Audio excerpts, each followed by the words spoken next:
Stop telling me you don't buy stock in this player or you buy stock in this player. Because Mojo just gave you a way to actually put your money where your mouth is and buy stock in some of your favorite players. Thus furthermore proving how much you believe in their careers. Unless you track all types of data, man, you could click on a guy, see where he's at today, price wise, and see where he could potentially be based upon his level of play on the field. You get price breakdowns, share prices, all types of stuff on some of your favorite athletes, so you can determine if it's a smart investment or not.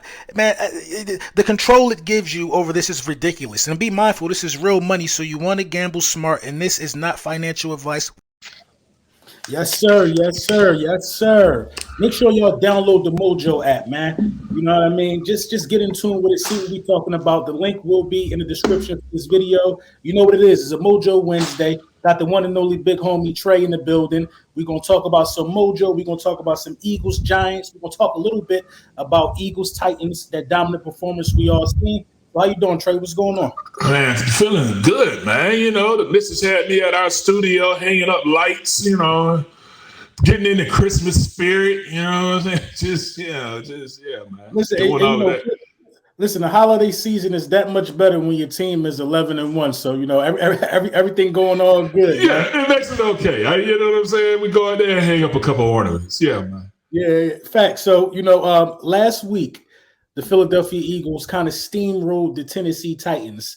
Mm-hmm. And, it was not really in dramatic fashion. I guess we did what we were supposed to do, but that was a playoff level team. It seemed like we kind of handled those guys fairly easy.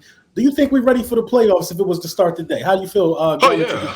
Absolutely. Yeah. I think that, we're definitely ready. I think that the timing that we have, the time left, is only going to help us as a unit, because I think that once Jalen Hurts dials in Quez Watkins, dude, this offense is going to be nasty.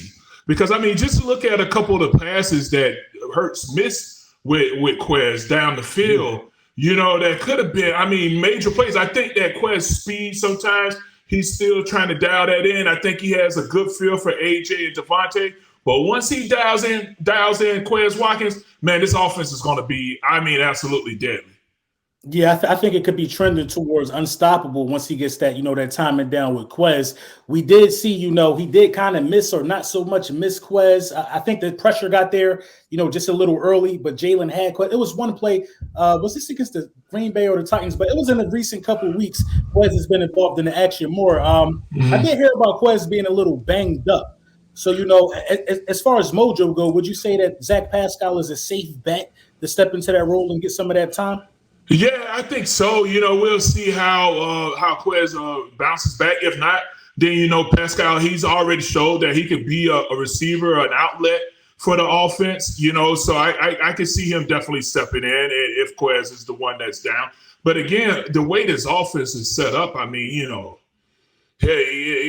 you could be anybody. But Pascal is definitely someone that can step in and really fill that role. You're right about that, man. It's truly pick your poison, man. I thought that the score numbers would have been down a little bit with Dallas Goedert. I've been calling him Zach Ertz all week. I don't know why. I must be missing Zach Ertz. But, I thought the score numbers would have been down a little bit with Dallas Goedert out of the lineup. And it seems like we just find ways to keep reinventing how to get to the end zone. It doesn't matter who's out there. It just seems like that Jalen Hurts is the common denominator. And you're starting to see this MVP case, in my opinion, build more and more, especially with him becoming the first player in franchise history to get consecutive Player of the Week awards. With our illustrious history in Philadelphia, I would have thought somebody else would have did that, and especially with having T.O., Westbrook, and guys like that. That's a crazy achievement, for Jalen Hurts. Yeah, he just keeps showing you different ways that he can attack you. You go back to last week, has over 130 yards rushing, and then this week 300 yards in the air. All right, you want to go ahead, you want to shut down the run. All right, here comes the air attack. All right, you want to try to shut down our receivers. All right, you come out there with a light box. Well, here comes the run. And I think that they have a healthy balance of that as well, where they could beat you either or. And I think that the coaching staff is really doing a good job when it comes to prepping going into each week, knowing, okay, this is how we want to attack each team. Yeah, and I'm starting to feel a little disrespected by some of the coaches and how they're deciding to play Jalen Hurts. I just feel like there's still not. Well, it's working out for us. I feel like it's still not no true respect, on the way that he could deliver the ball through the air. Rabel for a lot of that game just said, I guess for the whole first half, and Jalen Hurts was going to light him up all day. He said that I'm just going to not have a safety out there, and you're going to have to show me that you could beat one-on-one. And I mean, with AJ Brown and Devontae Smith, you got some high school quarterbacks who can make you look foolish one-on-one with those type of receivers. So, I just don't understand how you can really stop him right now. I feel really, really confident going down the stretch of the season and into the playoffs. Absolutely. And I think that one of the things that helps when you want to go out there and you want to play, man, all right, well, you know what? You better have a defensive front that can get home. And I think that when you go back and you watch the all 22 of our offensive line, man, this is probably, I know everybody had penalties. I mean, everybody on the offensive line had penalties. Kelsey had 2. I think, who else had 2? Somebody else had 2, but everybody across the board, I think 8 penalties were on the offensive line. But man, when you go back and you watch the way these guys protected, dude, it was absolutely, this probably was one of their better games. If you take away the penalties, this is one of our better performances from that offensive line as protection. I mean, Hurts had all day to sit back there and just pick that defense apart. When I go back and I look at protection, when we're talking technique, I look to see if guys are playing with extension, where they're playing with their hands out. You know what I'm saying? Because it's a lot easier to control a rusher when you're playing with extension. You're keeping them off of them. You don't want to be bodied up with a defensive rusher or a defensive tackle. You want to play with extension. And, man, when you go back and you watch his performance, everybody played with extension. Everybody was out there just switching off game. Gave Hurts all the time in the world that he needed to go out there and just pick that secondary apart. That's interesting that you say that, you being, one of the better line we've had in the history of our franchise, to say that even though they had 8 penalties, costly penalties, which put us behind the chains, that this was, in your opinion, still one of their better performances. So I'm definitely going to look at the all 22 and recap that, because, just from the naked eye, not really knowing, the ins and outs of what it takes to be an offensive lineman, I was upset, man. I was upset with the penalties, man, and I'm pretty sure a lot of casual fans were. From your opinion, even though this was, from your standpoint, one of their better technical games, what's the message like from the offensive line coach Stoutland to the guys, after coming off of a game that heavily penalized? Well, I have my own theory of why I think there are penalties, but I'm not going to say anything because people will not receive it well. So I'm just going to keep it to myself. But I know Stoutland is going to go ahead and really say, all right, you know what, this is going to be a point of emphasis. I think that even when you go back and you look at the game and you see that they went silent count at one point in that game. Mm-hmm. You know what I'm saying? So you don't go silent count at home unless there's an issue with either the quarterback's cadence or whatever it is. I have my own theory. I think I know what it is, but I'm not going to say anything. But, this is definitely something that's going to be a point of emphasis. You don't want to have a game where you have that many penalties. But when you go back and you just look at the technique of this point game, man, I mean, everybody across the board, even when Dillard came in. I mean, Dillard comes in and plays and jumps in at left guard. And at first I'm thinking, oh, man, they about to come out here and just bull rush Dillard. Dillard sits in, shoots his hand, plays with extension. I'm like, man, this group right now is just they were just on a whole other level. That's crazy. Now you're gonna have me up all night wondering about your theory and what you talk about. So I'm gonna look at the tape. I'm gonna look at the tape and see if I. You tell me what you think. I know exactly what it is. So this is what I think, and I know I'm probably wrong 9 times out of 10 on this one. I think it's just the shuffling of the tight ends. Now, one of the penalties. No, that has nothing to do with it. Okay, so yeah, I know. Yeah, I don't, because the tight ends have nothing to do with it.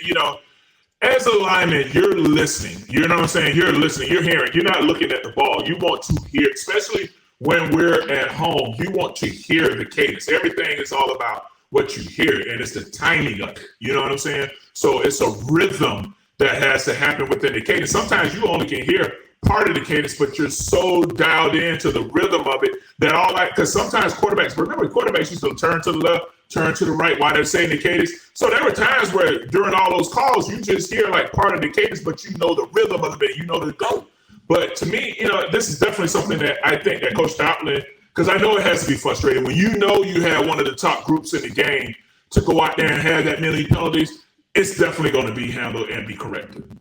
Yeah, and I like the way that Jalen Hurts handled it, because a lot of the times he was behind the chains, he still delivered and still was able to move the chains, you know what I mean, with starting, behind the chains due to the penalties. I don't know if the penalties were on him, not saying something correctly to the guys. It could be a mixture of things, but we just got caught rocking a little bit too much, every now and then, and it was frustrating from my standpoint. But nonetheless, and another thing now, when it comes to false starts, I don't mind it, because of course you don't want as many because you want to get it cleaned up, but you want your lineman to be the first to move. You know what I'm saying? Like you want it's a rhythm, because it's just like when you go drag racing, they timing that light and you're waiting for that green. As soon as that green hit, you want to go. So you're anticipating that. So it's easier to get somebody to slow down than it is for them to speed up. You see what I'm saying? So right, with the false starts, that's something that's going to happen because you're coiled up. And sometimes if there's any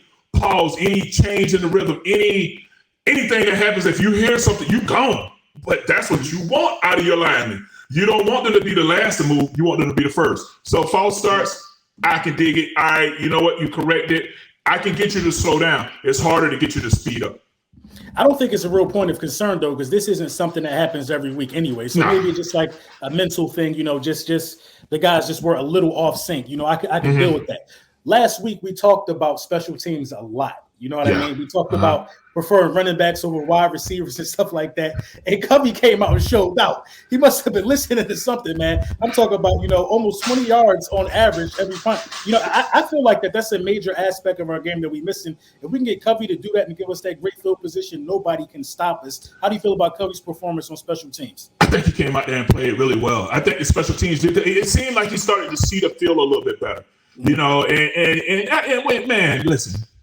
Punt return is not for the weak at heart, man. You know what I'm saying? You got that ball up there and it has hang time, and you got about 7 or 8 cats out there coming down there full speed, bearing down on you.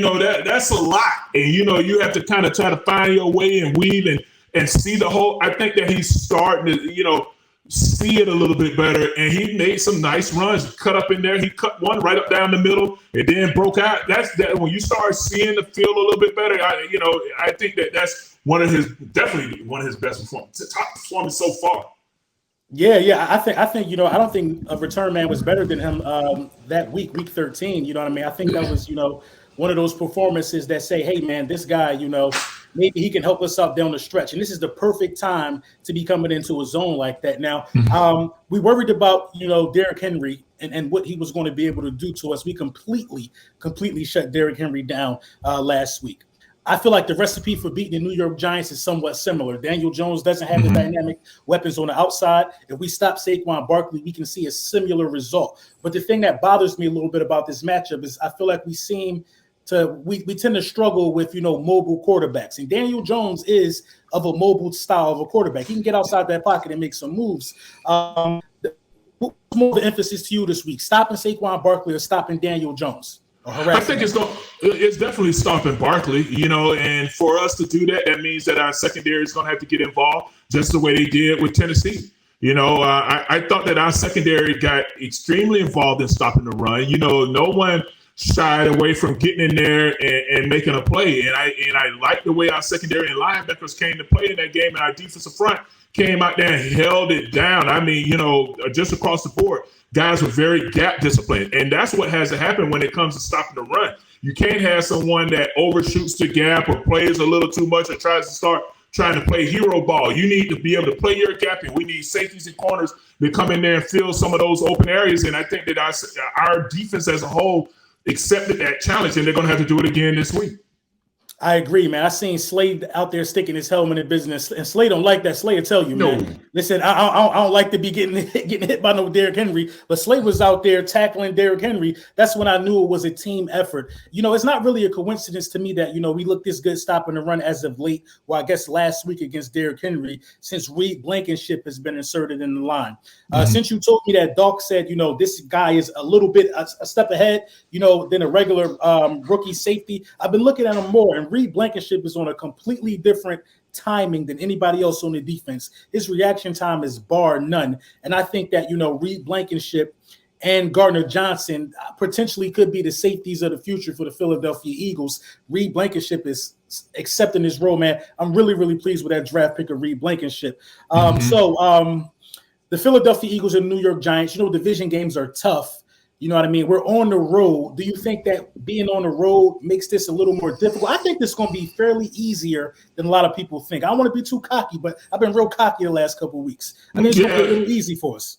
No, I think anytime you show up on Sunday, it's you can never go into a game just thinking, all right, oh yeah, this is going to be a cakewalk, because that's when you get punched in the mouth. I mean, because I think that's how we approach Washington, and you got punched in the mouth. So I think as a unit, we haven't played our best football yet. We're definitely getting there, but it's definitely going to be a battle. And, you got to come out there and do what you got to do. Handle your business. Be focused, dialed in, and go get it. But I think that, if this team can come out here and continue to just gel the way they're doing right now, man, there's no one that can stop them. Yeah, I don't think so either, man. I'm really excited to see what the rest of the season holds for this team. This is basically one of the historic seasons in franchise history. And 1:00 on Sunday, December 11th, we will be out there in MetLife taking on the New York Giants. So this concludes our week. You know what I mean, for the Mojo episode. Trey in the building, hanging up Christmas lights. We definitely gonna get this win. Offensive line doing good. Yeah.